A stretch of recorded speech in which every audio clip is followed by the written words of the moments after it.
어려운 말씀일 수도 있지만 이 말씀을 통해서 오늘도 도전받고 은혜 받는 시간 되시기를 예수님의 이름으로 축복합니다.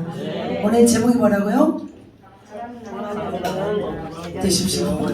예, 제자들을 부르신 이유예요. 그리고 부제목은 사랑 낚는 어부가 되십시오 라는 제목입니다.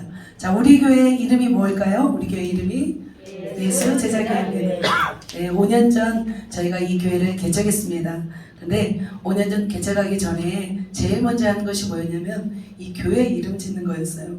아기가 태어나면 예쁜 이름을 짓잖아요. 미리 짓는 것처럼 저희도 이 교회를 개척하기 전에 교회 이름을 좀 지으려고 저희가 노력을 했습니다. 참 이 일은 설레이는 것이었어요. 그래서 목사님과 저 어떻게 했냐면 일주일 동안 이름을 생각해 놓고 일주일 후에 그 이름을 어떤 이름을 지을지 결정하기로 했습니다. 저는 이 교회를 정말 예쁜 이름을 짓고 싶었어요. 그래서 꿈이 있는 교회, 또 로뎀나무 교회, 물된 동산교회, 마하나임 교회, 다양한 이름들을 저는 나름대로 생각했어요. 그러다가 아니야, 이쁜 이름보다는 성령의 역사가 일어나는 교회로 해야지 하고서 저는 사도행전교회 저는 뭐라고요? 사도행전교회라고 저는 이름을 짓기로 작정을 했습니다. 근데 목사님은 어떤 이름을 짓기로 생각했냐면 예수제자교회. 저는 수많은 이름 중에서 하나 사도행전 정말 이걸로 해야지 나름대로 막 고심하고 준비했는데 목사님은 처음부터 그냥 다른 이름 없었어요. 무조건 예수제자교회였어요. 그 일주일에 결정이 났습니다. 예수제자가 사도행전을 이겼습니다. 그래서 사도행전보다는 예수제자교회가 더 나은가요? 길 수도 있고 아닐 수도 있지만 여러분, 그래서 예수제자교회가 되었습니다. 그래서 우리 몸이 거룩한 성전이잖아요. 또 뭐죠? 우리 몸이 또 교회이기 때문에 여러분은 예수제자교회인 거예요. 이 건물만이 예수제자교회가 아니라 여러분 한 사람 한 사람이 지금 예수제자교회인 줄 믿습니다. 그렇다면 여러분 예수제자로 살고 계신지요? 묵묵부답인가요? 아침에 한번 물어봤습니다. 하나님, 예수제자, 그렇다면 제자들은 우리 교회 몇 프로입니까? 또 제자 반대가 있어요. 제자 반대는 뭐냐면 무리예요, 무리. 그냥 주님을 따랐던 무리. 무리는 몇 프로입니까? 그랬더니 30%. 그 다음에 무리는 60%. 그럼 90%잖아요. 10%가 남잖아요. 10%는 뭘까요? 했더니 지금 무리에서 제자로 지금 옮겨가는 과정인 분들이 한 10% 있다. 이렇게 말씀하셨습니다. 자, 그렇다고 괜찮습니다. 무리여도 괜찮습니다. 나중에는 이 무리가 제자가 된 줄 믿습니다. 자, 예수님 당시에도 제자만 있는 것이 아니었어요. 많은 무리들이 있었습니다. 자, 무리는 어떤 분이었냐면, 어떤 사람이었었냐면 예수님을 따랐던 사람이었습니다.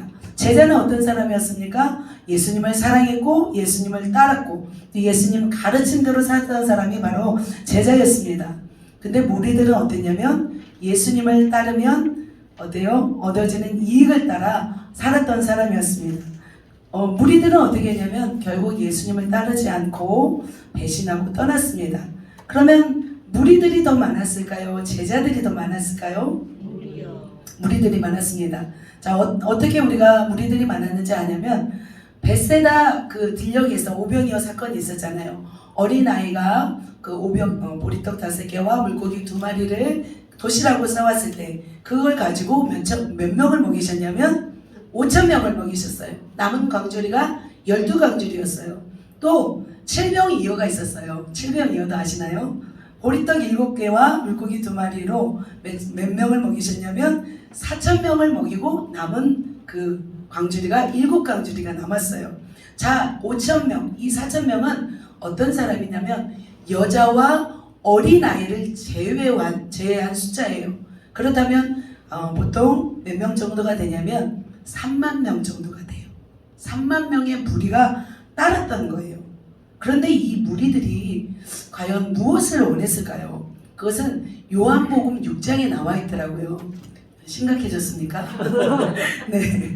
자, 벳세다 언덕에서 다시 어린아이 도시락을 통해서 5,000명을 먹이고 12광주리가 남았습니다. 너무나 놀라운 기적이었어요. 그런데 사람들이 너무나 놀랐어요. 놀라서 어떻게 했냐면 예수님을 억지로 임금 삼으셨어요. 억지로 임금 삼으려고 했었어요. 그래서 예수님은 사람들을 다 보내요. 제자들을 보내고 사람들을 다 보내고 예수님은 혼자 산으로 가세요.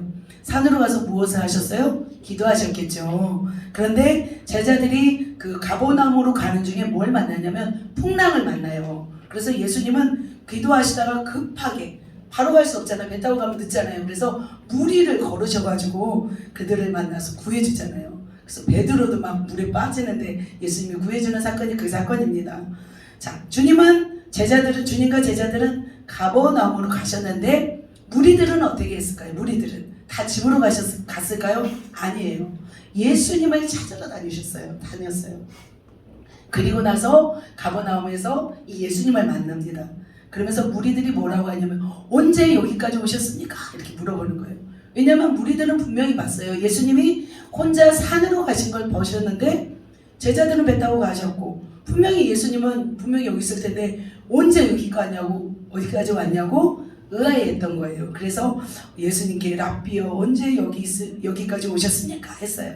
그래서 예수님이 그들에게 무엇을 말하냐면 너희가 나를 찾는 것은 표적을 본 까닭이 아니라 뭐요? 먹고 배부른 까닭이다. 이렇게 말씀하셨어요. 그래서 예수님은 그곳에서 이제는 본격적으로 예수님이 누구신지 예수님이 왜 오셨는지를 말씀하고 있어요. 무슨 말씀을 하시냐면 너희는 썩어질 육적인 양식을 위해 일하지 말고 영생을 위한 양식을 위해서 일하라 이렇게 말씀하세요. 그때 예수님께서 그리고 내가 하늘에서 온 떡이니 인자의 살과 피를 먹으면 영원히 살리라 이렇게 말씀하시는 거예요. 그래서 예수님께서 이런 말씀 나는 생명의 떡이니 내게 오는 자는 결코 줄이지 아니할 터요 나를 믿는 자는 영원히 목마르지 아니하리라 이런 말씀들을 하세요. 그러자 그때부터 어떤 일이 있냐면 자, 요한복음 6장 66절에 있어요. 자 66절 한번 읽어보겠습니다. 시작. 그때부터 그의 제자 중에서 많은 사람이 떠나가고 다시 그와 함께 다니지 아니하더라. 자, 많은 사람들이 이때부터 떠나가기 시작했어요. 그런데 제자 중에서도 떠나갔어요. 그와 함께 다니지 않았어요. 그런데 예수님께서는 12제자에게 불어요. 자, 67절 읽겠습니다. 시작. 예수께서 12제자에게 이르시되 너희도 가려느냐? 예수님이 이렇게 물어봐요. 너희도 가려느냐? 예수님의 마음이 어떠셨을까요? 예수님의 마음이 굉장히 인간의 마음에 100%가 있으셨잖아요. 그래서 예수님의 마음도 참 슬프셨겠다 마음이 들었습니다. 저는 이 말씀 보면서 우리 교회도 많은 사람이 왔다 갔어요. 많은 사람이 자기의 피로를 채우고 치유받고 회복되어 갔어요. 그러면서 떠나면서 참 저희가 이렇게 사역을 해도 되나? 이렇게 마음껏 퍼주고 이렇게만 주기만 해도 되나? 그런 슬픈 마음들이 있었습니다. 그런데 예수님도 저런 마음이 있지 않으셨을까라는 생각이 들었습니다. 그래서 저는 더 제자들에게 더 집중하려고 마음을 먹습니다. 그런데 참 주님의 마음을 기쁘시게 해드리는 분이 있었어요. 자 68절 누구예요? 시몬 베드로 같이 읽겠습니다. 시작. 시몬 베드로가 대답하되 주여 영생의 말씀이 주께 있사오니 우리가 누구에게로 가오리까? 네. 자 이렇게 많은 무리들이 예수님을 통하여 자 베드로는 뭐라고 했어요? 이제는 주님을 떠나지 않겠습니다 라는 고백이죠. 자 갈릴리에서는 이렇게 많은 사람들이 예수님을 통하여 500여의 기적을 체험하고 또 치유를 받고 하나님 나라의 비밀을 들었음에도 불구하고 떠났던 이유는 무엇이었어요? 그들이 원했던 것은 유익이었어요. 더 이상 자기들이 원하는 것을 얻지 못하기 때문에 이 무리들은 다 예수님을 떠나갔던 거예요. 갈릴리에서 있었던 일이에요. 다음에 이제 예루살렘으로 올라오세요. 예수님이 예루살렘에 올라오실 때 어떤 일이 있었어요? 지난주에 말씀처럼 낙이 타고 수요일날 말씀드렸죠.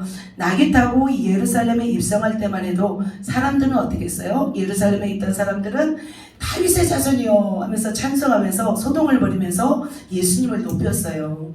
그런데 예수님께서 어떻게 하셨냐면 예수님은 그 성에 오셔서 나라를 바꾸고 로마로부터 자유함을 얻게 하셨어요? 아니면 십자가에 죽으셨어요? 그냥 십자가에 죽으셨던 거예요. 그래서 그들은 아무 힘없이 로마 병정에 이끌려가서 재판을 받을 때 저항도 없고 힘도 없는 초라한 모습을 보이자 그 예루살렘에 있었던 그 무리들도 어떻게 했어요? 다 예수님을 떠나갔어요. 자신들이 원했던 이스라엘의 회복에 가망성이 보이지 않았기 때문이에요. 그래서 예수님은 십자가에 못 박도록 그냥 방관했어요. 오히려 로마하고 저항하지 않았어요. 그래서 십자가의 처형에 그들은 동조했던 거예요. 자, 이렇게 무리들은 떠나갔습니다. 예루살렘 지역에 있는 사람들도 떠나갔고 갈릴리에 있는 사람들도 제자들도 다 떠나갔습니다. 그렇다면 지금 이 시대는 어떤가요? 지금 이 시대는 자, 여러 가지 너무나 힘들어요. 참 살아가는 것들이 참 쉽지 않은 삶을 지금도 살아가고 있습니다.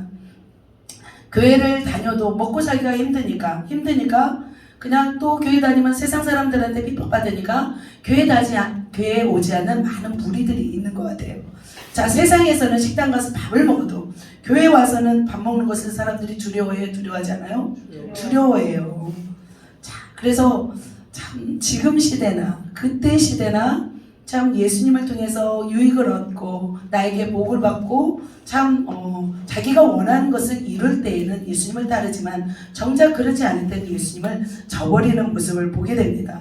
자, 예수님을 믿는 것은 무엇이냐면 우리의 필요를 채우기 위함이 아니라 십자가로 구원의 길을 열어주신 주님의 제자로 살기 위해서 우리는 주님을 믿고 따르는 것인 줄 믿습니다. 교회를 다녀도 이득이 없으면 떠나는 무리로 살 것인지 아니면 끝까지 주님께 충성할 제자로 살 것인지 우리는 날마다 결단하고 결정해야 될 줄 믿습니다. 그런데 분명한 것은 뭐냐면 제자의 길은 좀 힘들어요. 그죠? 그렇지만 축복된 길이며 주님의 사랑받는 길인 줄 믿습니다. 무리의 길은 좀 쉽습니다. 축복도 있습니다. 그런데 진정한 축복은 없는 것입니다. 무리는 뭐예요? 주님을 통해서 필요한 것은 없지만 헌신하지 않으려 하는 것이 바로 무리입니다. 우리 한번 옆 사람에게 인사하도록 하겠습니다. 당신은 무리입니까? 제자입니까? 한번 인사합시다. 물어봅시다. 네, 자, 대답을 하시겠어요? 자, 무리라면 제자가 되겠습니다. 그렇게 하시면 되고요. 그 다음에 무리가 아니라면 강력한 제자로 살겠습니다. 이렇게 말씀하시면 됩니다. 자, 아직 무리로 살아가고 있다면 제자가 되겠다 결단하시고 또 제자로 살고 있다면 정말 목숨 건 생명 건 제자가 되시기를 예수님의 이름으로 축복합니다. 아멘. 저는 우리 성도님들 한 분 한 분을 정말 귀하게 보고 있습니다. 예수 제자로 보고 있습니다. 처음에는 연약하여 왔지만 조금씩 변화되어 또 교회를 지키고 함께 나아가는 우리 성도님들을 저는 너무나 사랑하고 축복합니다.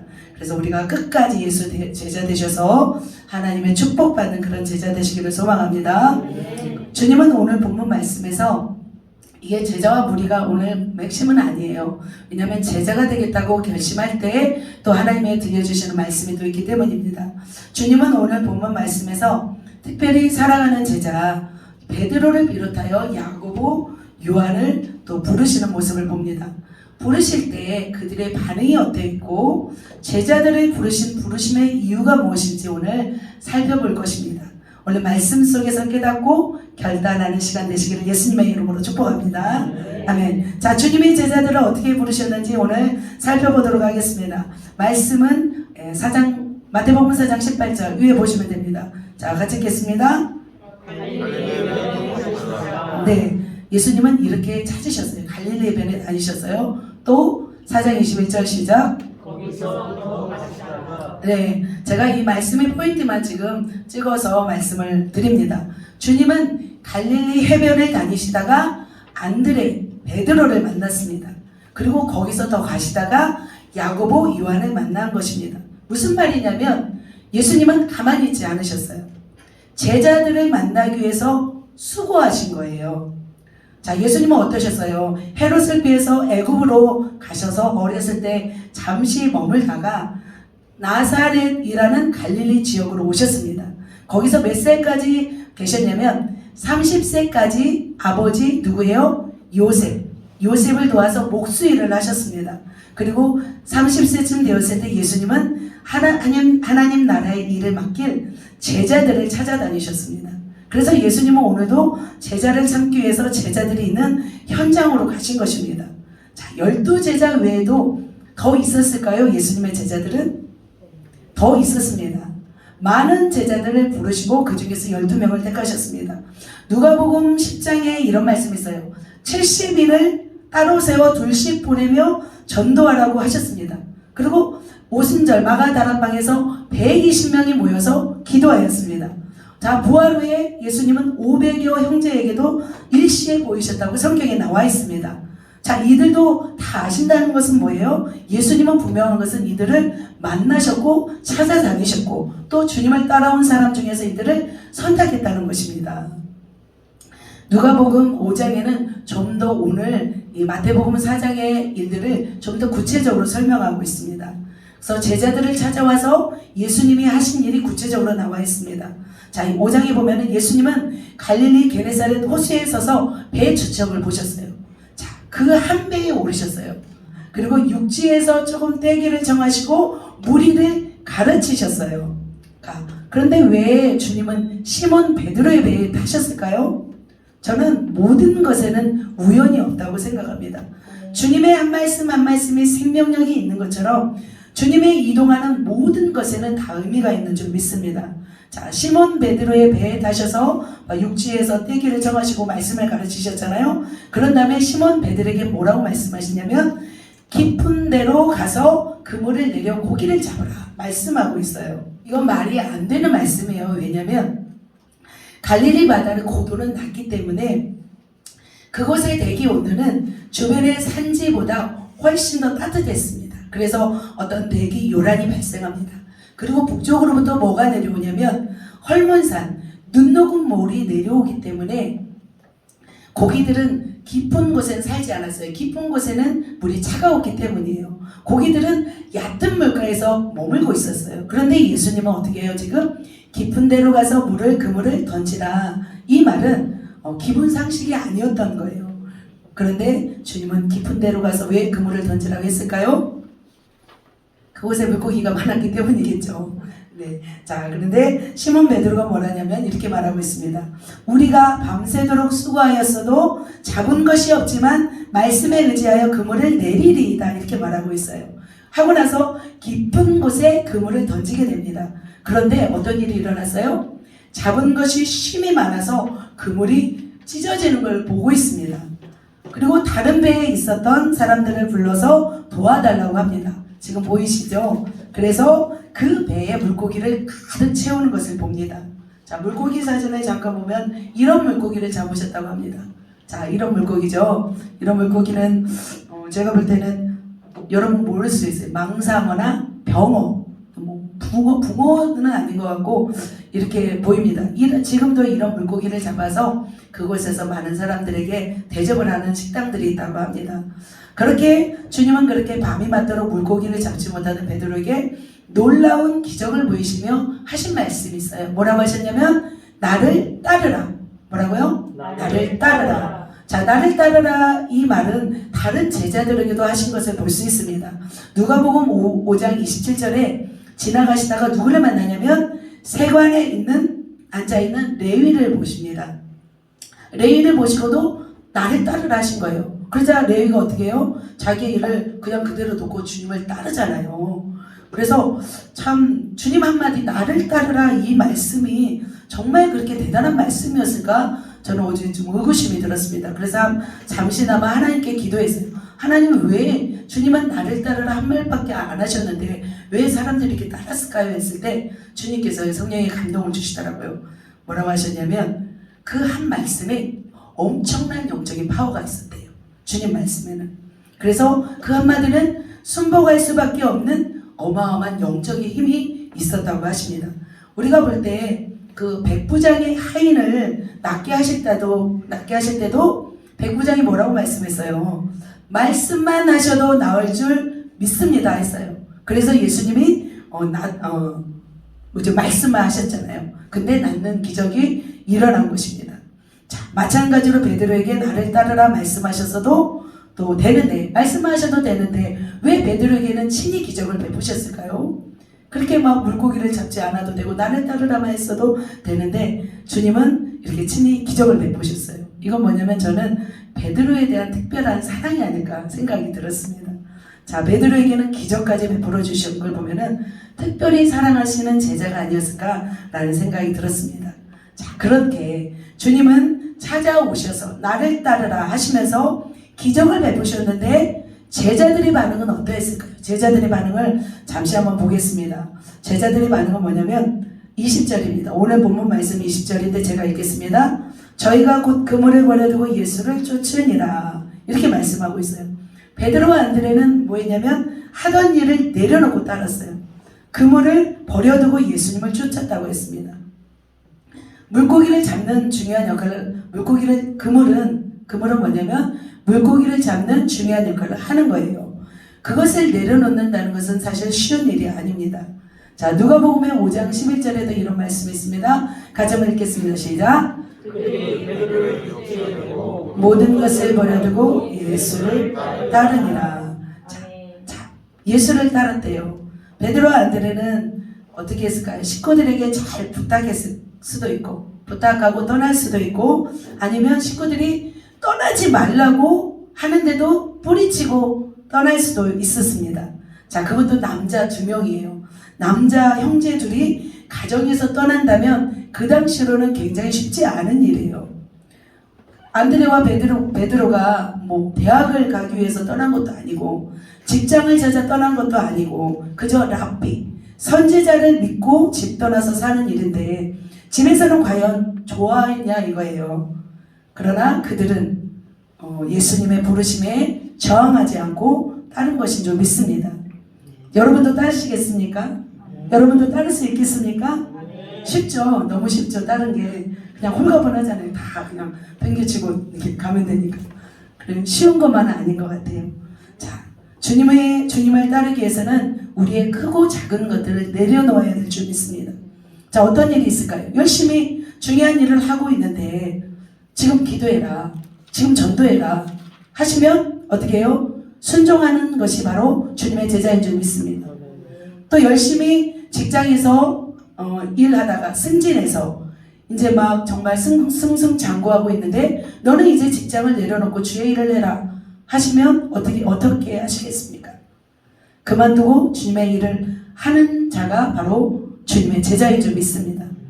또 부흥회에서 열심히 목회를 하고 있어요. 그런데 너는 이제 목회를 내려놓고 아프리카로 가라, 선교지로 가라, 오지로 가라 하면 어떻게 해요? 그것조차 내려놓을 수 있는 준비를 할 수 있는 사람이 바로 제자인 줄 믿습니다. 주님을 따르는 제자의 길은 이렇게 내려놓는 길인 줄 믿습니다. 자, 내려놓기 힘든 것이 있나요? 여러분은 이것만은 안 됩니다 하는 것이 있습니까? 자, 우리 교회 한 권사님은 지금 모든 것을 내려놓게 하고 계시는 과정이 있습니다. 내려놓게 하시고 있습니다.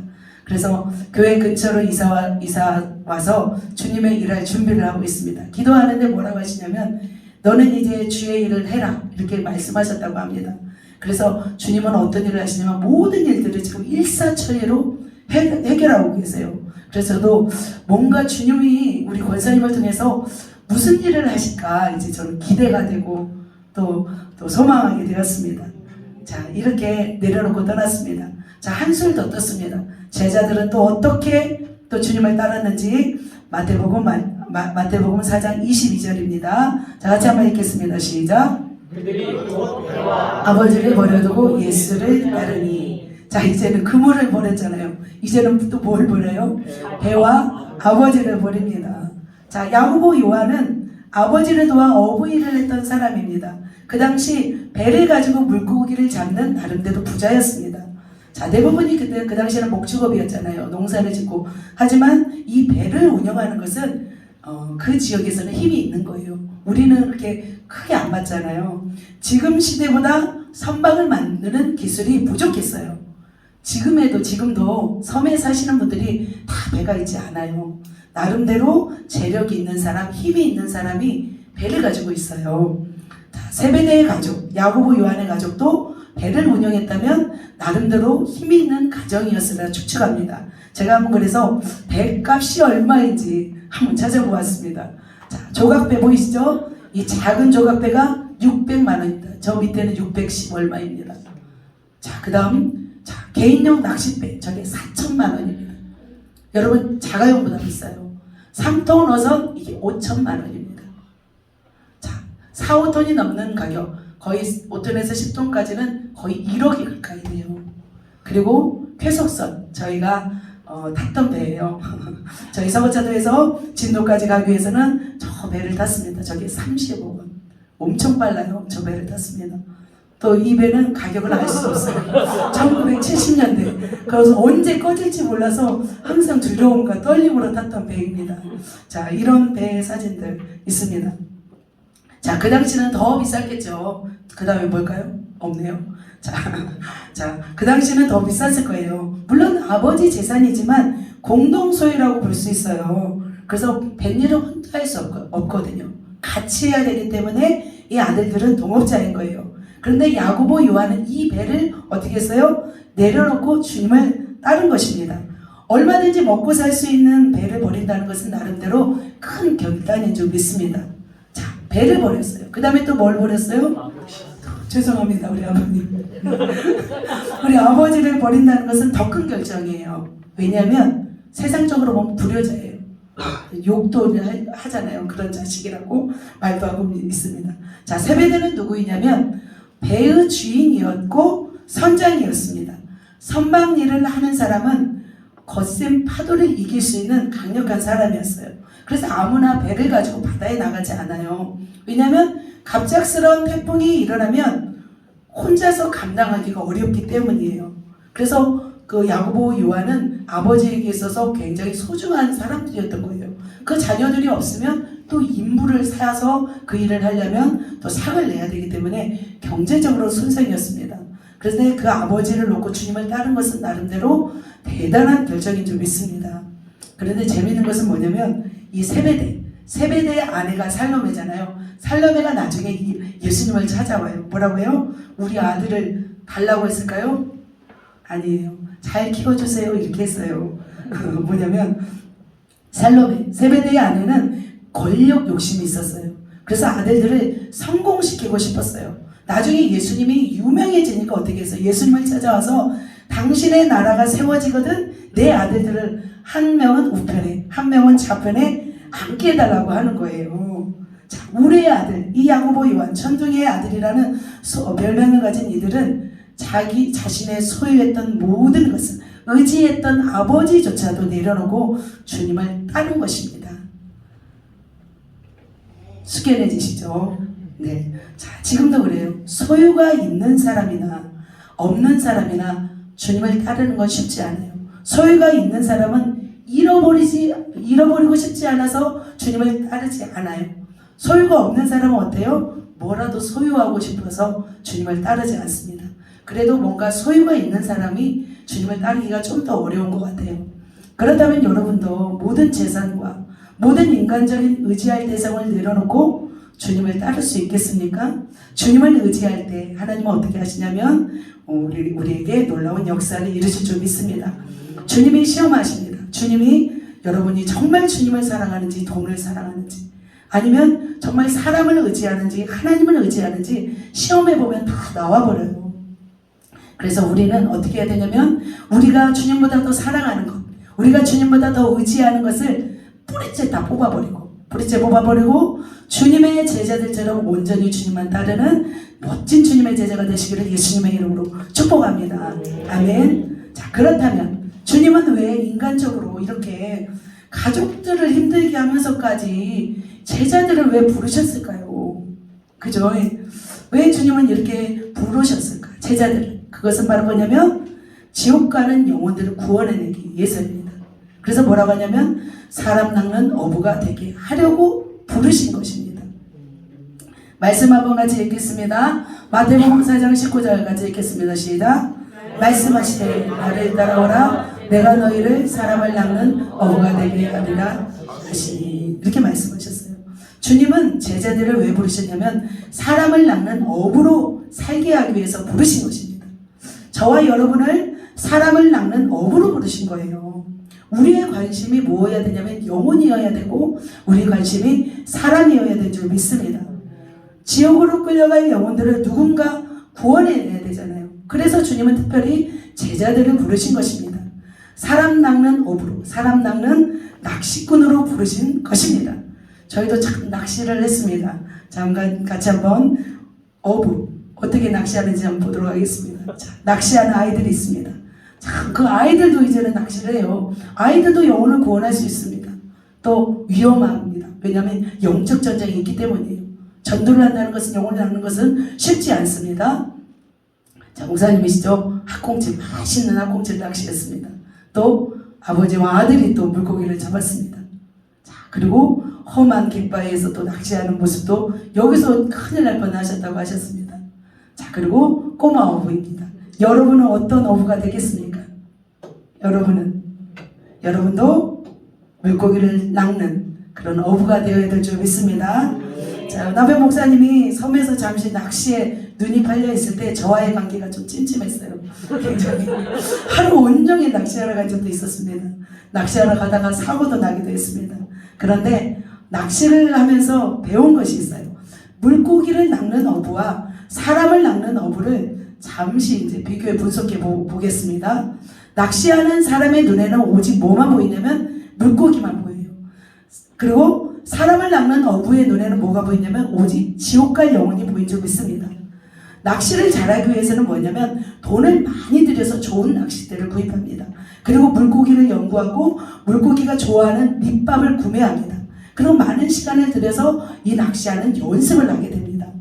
마찬가지로 우리도 좋은 낚싯대는 뭘까요? 복음을 잘 연구하는 거예요. 그리고 사람에 대해서 더 관심을 갖는 거예요. 그리고 우리의 눈이 이제는 어떻게 가야 돼요? 영혼으로 나아가야 될 줄 믿습니다. 자, 낚시하려면 물고기를 잡으려면 세 가지가 필요합니다. 제가 이걸 정리해 보았습니다. 자, 장비가 필요합니다. 물고기를 낚으려면 장비가 필요합니다. 두 번째, 미끼가 필요합니다. 세 번째는 실력이 필요합니다. 그래서 자, 물고기 낚는 어부에게 장비는 무엇이에요? 낚싯대입니다. 사람을 낚는 어부에게 있어 장비는 무엇이냐면 복음입니다. 그래서 우리도 복음을 체계적으로 암기하고 우리가 완전히 내 속에 그것이 내 것이 되도록 만들어야 될 줄 믿습니다. 자, 물고기 낚는 어부에게 미끼가 필요해요. 왜냐하면 물고기마다 먹는 미끼가 다 달라요. 사람마다 다 다르잖아요. 그래서 물고기 낚는 어부에게 미끼는 뭐냐면 지렁이, 작은 물고기예요. 근데 사람을 낚는 어부에게 미끼라고 하니까 좀 안 좋죠. 그래도 미끼, 밑밥, 영혼들의 필요해요. 필요. 어떤 사람은 사랑이 필요하고 어떤 사람은 물질이 필요하고 어떤 사람은 함께하는 시간이 필요하고 다 달라요. 그래서 영혼들의 필요가 무엇인지를 봐야 될 줄 믿습니다. 그리고 또 미끼를 물을 때 어떻게 했냐면 물고기가 먹고 싶을 때 미끼를 줘야 돼요. 또 물고기도 아무 때나 먹지 않아요. 물 때가 있어요. 배고플 때가 있어요. 그리고 마찬가지로 사람을 낚는 어부에게 있어서 또 영혼들에게도 어떻게 하냐면 영혼들이 필요할 때 그냥 아무 때나 막 던져주면 그것도 좋은지도 몰라요. 그 영혼들이 힘들고 정말 그것이 필요할 때 사랑을 주든지 물질을 주든지 섬김을 채워주는 거예요. 그래서 때를 알아야 될 줄 믿습니다. 세 번째는 뭐냐면 세 번째는 실력이에요. 실력. 물고기를 잡는 실력은 뭐냐면 집중력이에요. 고도의 집중력이 필요해요. 그래서 낚시를 던져놓고 딴짓하면 안 돼요. 금방 물었다가 그 미끼만 물고 도망가는 물고기들이 많거든요. 그래서 딱 물었을 때 순간 도착을 해야 돼요. 그 기회를 놓치지 말고 그때 확 끌어서 잡아내는 것이 실력이더라고요. 마찬가지로 사람을 낚는 어부도 실력이 있어요. 뭐냐면 영혼 구원의 열정과 전도의 은사가 있어야 돼요. 그리고 영혼들이 교회에 오기로 이제는 주님을 믿기로 결심하면 그 기회를 놓치지 말고 영혼을 확 끌어가지고 인도해야 돼요. 비행기가 이렇게 이륙할 때는 힘이 들듯이 마찬가지 영혼들이 주님께로 올 때는 굉장한 힘과 에너지가 필요합니다. 그래서 우리는 이렇게 사람을 낚는 어부도 쉽지 않고 우리가 준비되어야 될 줄 믿습니다. 그래서 우리가 또 이렇게 하면서 낚시하여 잡은 물고기들을 잠시 제가 보겠습니다. 자, 우리가 낚시해서 잡았던 물고기입니다. 숭어 3마리, 굉장히 커요. 이게 30cm 넘는 물고기입니다. 또 뭐예요 이거? 막 물을 소리를 치죠. 싱싱한 물고기입니다. 자, 우럭을 잡았습니다. 또 뭘 잡았냐면 학꽁치. 손에 잡힌 학꽁치를 또 잡았고요. 우와, 이거는 저희가 잡은 것은 아니고 누가 잡은 물고기입니다. 이게 굉장히 맛있는 물고기인데 굉장히 비싸요. 자, 손백어라고 합니다. 살려달라고 하죠. 네, 우리 영종이가 잡았던 감성돔입니다. 감성돔. 이 감성돔은 굉장히 비싼 거예요. 네, 굉장히 비싼 거고 굉장히 맛있습니다. 저 물고기는 껍질까지 먹어요. 굉장히 맛있어서. 그래서 제 몸 뭐죠? 상반신보다 크죠. 굉장히 큰 물고기. 깊은 바다로 가면 큰 물고기를 잡아요. 얕은 바다에 가면 작은 물고기를 잡는 거예요. 자, 우리 옆 사람에게 인사합시다. 좋은 물고기 잡읍시다. 못 먹는 거 잡지 마시고 좋은 물고기 잡으시다. 못 먹는 물고기도 있더라고요. 그렇습니다. 자, 물고기를 그 다음은 없죠? 마지막 숭어단컴. 우리 영종이 또 그 영종이보다 막 배보다 크네요. 큰 물고기입니다. 자, 우리도 물고기를 많이 잡으시고 싶으신가요? 여러분? 아멘. 자, 물고기를 많이 잡고 싶으면 또 어떻게 해야 되냐면 잠시 또 말씀을 드리겠습니다. 낚시터에 자주 가면 됩니다. 자주 가는 사람이 많이 잡는 거예요. 또 낚싯대가 튼튼해야 돼요. 자, 낚시터에 자주 가는 것은 뭐예요? 전도하러 우리가 영혼을 낚시하려면, 영혼을 많이 전도하려면 우리가 자주 가는 거예요. 전도하러. 그러면 되는 거예요. 두 번째로 낚싯대가 튼튼해야 돼요. 자, 그리고 전도자는 어떻게 해야 돼요? 낚싯대가 튼튼한 것처럼 전도자도 강해야 돼요. 담대해야 돼요. 그러니까 전도를 많이 하신 분들 보면 굉장히 강하신 분들이 많아요. 세계교회 손영보 목사님, 그 눈은 정말 너무 무섭잖아요. 목사님을 만나고 하는데 눈을 쳐다볼 수가 없대요. 너무 무서워서. 그 다음에 고구마 전도한 김기동 목사님, 지금 목사님 되셨어요. 김기동 목사님 보통 분이 아니시잖아요. 또 진돗개 전도한 박병선 집사님, 이분은 한 번 물면 놓지 않으신대요. 그래서 진돗개 전도한 있잖아요. 그래서 낚싯대가 튼튼해야 물고기 잡듯이 우리도 튼튼해야 됩니다. 강해져야 됩니다. 세 번째로 뭐래요? 이제는 많이 잡으려면 배나 그물로 가서 던져서 잡으면 됩니다. 그래서 우리 다른 말로 하면은 영혼을 구원하려면 전도 시스템, 많은 인력이 충원돼서 성령의 능력으로 하면은 잡을 줄 믿습니다. 참 비슷한 점이 많아요. 제가 그래서 비슷한 점을 이렇게 서로 나열하면서 우리가 더 전도하고 싶은 마음을 여러분을 더 일으키고 싶었습니다. 낚시와 전도는 비슷합니다. 우리 교회도 그렇게 수고한 결과 여기까지 온 줄 믿습니다. 저는 참 많이 꿈을 꾸었어요. 우리 교회 오신 분들을 이렇게 하나님께서 꿈으로 보여주셨어요. 자, 제가 이 꿈을 꾸었습니다. 처음 꿈은 의미시장했습니다. 제가 꿈을 꾸는데 꿈속에서 바닷가를 거니고 있었습니다. 바닷가에 이제 물이 이제 썰물이 되어서 다 이제 빠져나갔어요. 그래서 여기저기 다니고 있는데 거기서 이빨이 날카로운 아구 한 마리를 발견했어요. 그래서 이 아구를 어떻게 잡을까 하다가 보니까 옆에 옷걸이가 있는 거예요. 세탁소에서 쓰는 옷걸이. 그래서 그 옷걸이를 딱 던져주었더니 덥석 무는 거예요. 그래서 그것을 얼른 잡아냈어요. 근데 그날 그 꿈을 꾼 날 우리 양모 권사님이 오셨어요. 권사님이 오셨어요. 저는 그래서 그분이 왜 입이 큰 아구지 생각을 했어요. 저렇게 말도 이쁘게 하시고 저렇게 헌신적인 분이 왜 아구였을까 의구심이 들었는데 2년 지나니까 알겠더라고요. 2년 지나니까 이빨이 강하신 분인 줄 나중에 알았습니다. 그런데 이제는 그 이빨이 다 갈아져서 물려도 안 아픕니다. 또 한 번의 꿈을 꿨습니다. 자, 아까 봤죠? 굉장히 높은 절벽, 높은 곳에서 바닷가를 보는데 굉장히 거센 파도가 치는 그런 바다였어요. 바다도 너무 깊고 물이 너무 맑은데 저 물고기를 어떻게 잡을 수 있을까 걱정이 되었어요. 그런데 제가 긴 낚싯대를 던지자마자 우럭 2마리가 그냥 미끼도 없는데 그냥 잡아서 무는 거예요. 잡아서 그냥 낚싯대를 물어서 제가 그래서 끌어올렸어요. 근데 너무나 큰 우럭이었어요. 이분을 상징하는 분이 여기 두 분, 이분 두 분, 권사님 두 분이셨습니다. 이분이 오시는 날 제가 이 꿈을 꾸었습니다. 우럭은 머리가 커요. 지금 여기 잘 안 보이는데 머리가 크고 지느러미가 날카로워요. 그래서 이빨은 약해도 몸에 나 있는 지느러미에 찔리면 아주 아픕니다. 그래서 우럭은 좀 조심해야 됩니다. 네, 그 밖에도 저는 소라를 주운 꿈도 꿨고 가재를 주운 꿈, 장어를 잡은 꿈, 우리 교회 오시는 분들마다 제가 그렇게 꿈을 꿨습니다. 그리고 못 먹는 썩은 고등도 잡은 적이 있어요. 또 그런 것도 잡게 하시더라고요. 자, 이렇게 한 분 한 분이 우리 교회로 오시기까지 누군가는 수고의 낚시를 하셨고 또 잘 정착하도록 돌보시고 헌신하신 줄 믿습니다. 주님은 이제 우리가 무엇 되기를 원하시냐면 사람을 낚는 어부가 되기를 원하신 줄 믿습니다. 그래서 주님이 명령하면 명령에 순종하면 우리는 많은 물고기를 낚을 수 있을 것이고 주님 나라를 확장하는 그런 일을 하는 멋진 교회가 될 줄 믿습니다. 처음에는 우리가 전도 한 사람 한 사람 전도하는 훈련이 필요합니다. 그런데 우리 교회가 더 성령의 역사가 부어지고 성령의 능력이 부어지고 전도 시스템이 갖추어지고 더 임원들이 충원되면 이제 배 타고 나가서 그물로 이제는 물고기를 잡을 줄 믿습니다. 요한복음 21장에 보면 이런 말씀이 있어요. 예수님이 십자가에 죽으신 후에 갈 길을 몰라 방황하는 제자들은 어디로 갔냐면 물고기 잡으러 갔어요. 근데 밤새도록 고생해도 아무것도 잡지 못하고 있었어요.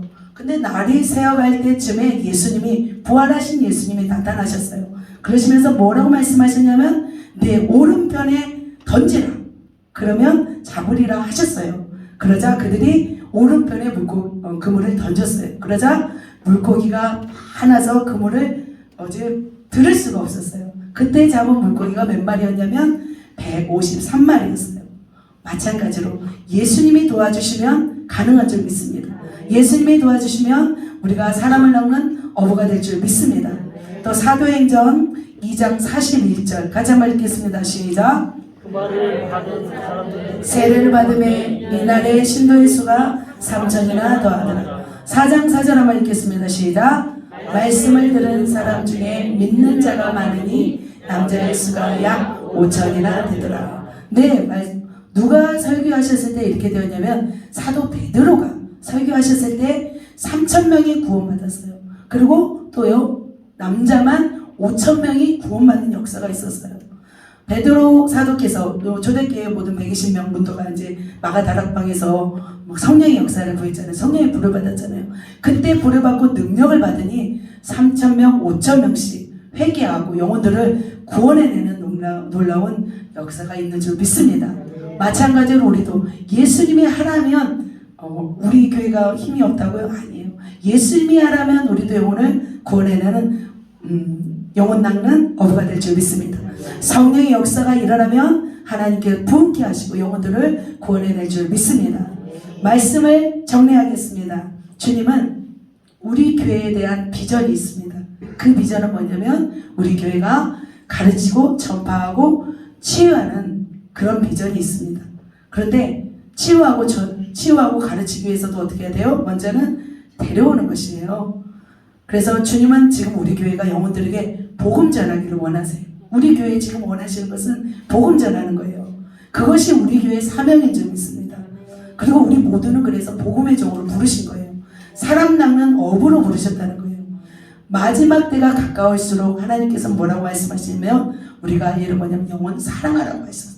사랑하는 거예요. 가장 큰 사랑은 뭐냐면 영혼을 구원하고 영혼을 천국으로 인도하는 것이 가장 큰 사랑인 줄 믿습니다. 오늘 말씀에서 배웠던 것처럼 그들의 필요를 채워주고 그들의 마음이 열리도록 해야 하고 복음을 받아들이도록 우리는 끌어줘야 될 줄 믿습니다. 작년에는 세 가족들이 주로 전도하셨어요. 물론 우리 기존 가족, 우리 제자들도 많이 전도하셨지만 세 가족분들이 전도하는 모습을 보았습니다. 본인들이 치유되고 회복되니까 와보라 했어요. 그냥 특별한 복음을 전하지 않았어요. 그들은 그냥 와보라, 우리 교회 와보라 했을 때 오니까 그분들도 치료되고 또 회복된 줄 믿습니다. 지금은 안 오셨네요. 다시 또 부릅시다. 자, 이제는 우리가 준비되어 복음을 전하는 일에 우리가 달려갈 줄 믿습니다. 그래서 우리가 목표를 세우시기를 또 예수님의 이름으로 축복합니다. 진짜 물으세요. 물고기 몇 명 잡으시겠습니까? 물어보십시오. 옆 사람에게 지금 잡기가 싫으신가요? 아니면 못 잡으시겠어요? 몇 명 잡으시겠습니까? 이제 오늘은 아니더라도 우리가 결단하면서 우리가 사람 낚는 어부로서의 사명을 감당하시는 우리 모두가 되었으면 좋겠습니다. 가슴에 손을 얹고 우리 결단하겠습니다. 정말로 사람 낚는 어부가 되겠습니다. 한번 결단하십시오. 시작. 아멘. 그렇게 하시기를 소망하는 모든 분들에게 하나님의 축복이 있기를 예수님의 이름으로 축복합니다.